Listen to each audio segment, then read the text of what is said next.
Chapter 12. Where was Mama? Mr. Rosen tripped on the loose step outside the kitchen door. His wife grasped his arm, and he regained his balance.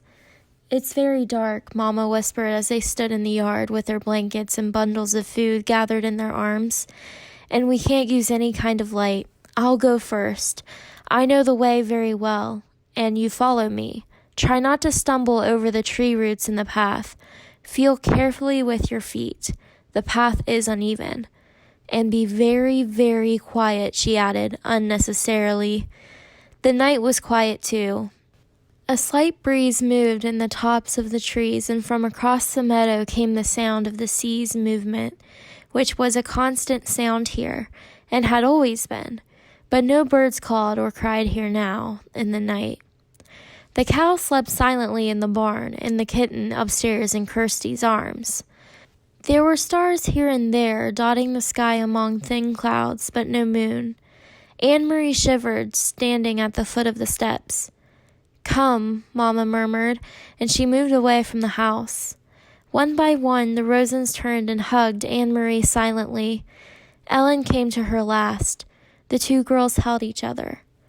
"I'll come back someday," Ellen whispered fiercely. "I promise." "I know you will," Annemarie whispered back, holding her friend tightly. Then they were gone. Mama and the Rosens. Annemarie was alone. She went into the house, crying suddenly, and closed the door against the night. The lid of the casket was closed again.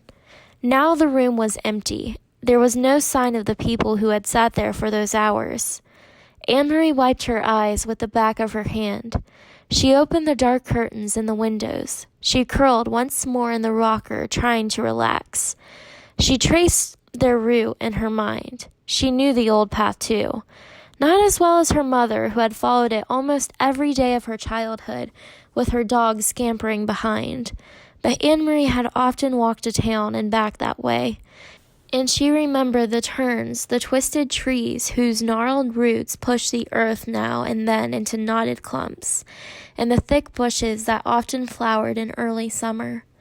She walked with them in her mind, feeling the way through the darkness.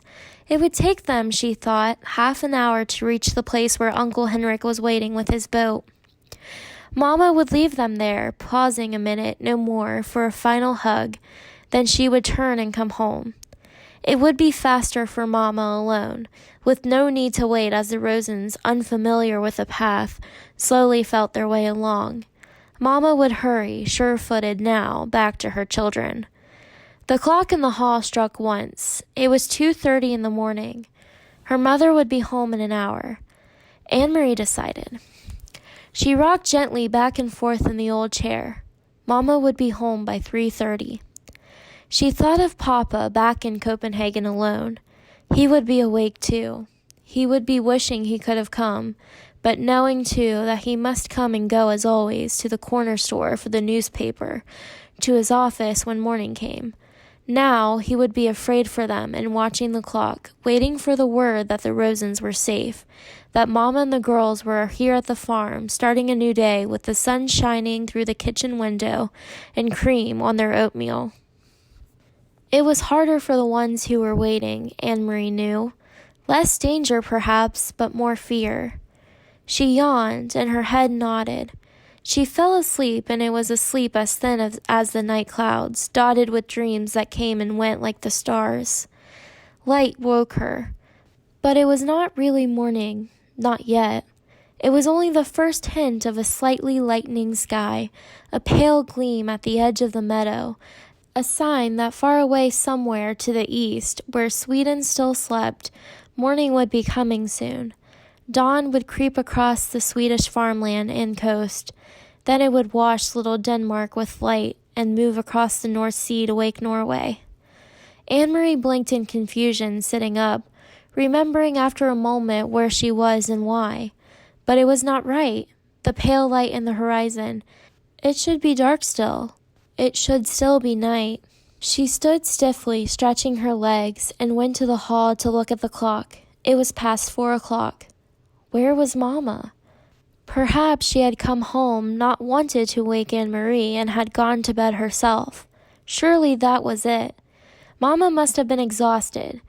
She had been up all night, had made the dangerous journey to the boat, and had returned through the dark woods, wanting only to sleep.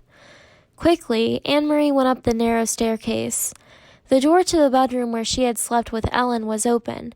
The 2 small beds were neatly made, covered with the old quilts, and empty. Beside it, Uncle Henrik's door was open too, and his bed too was unused and empty.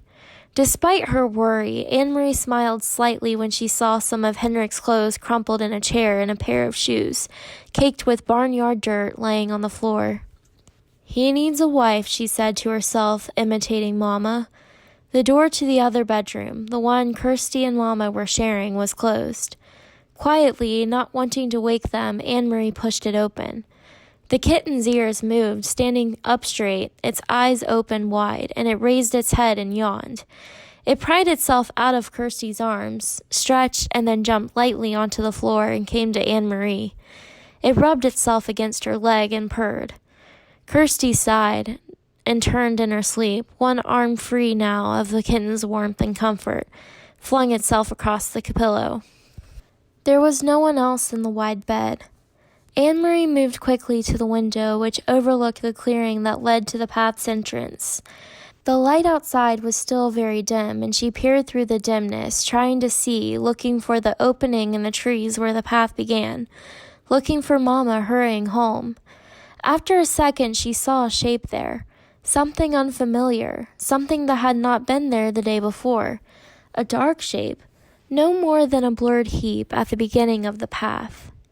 Annemarie squinted, forcing her eyes to understand, needing to understand, not wanting to understand.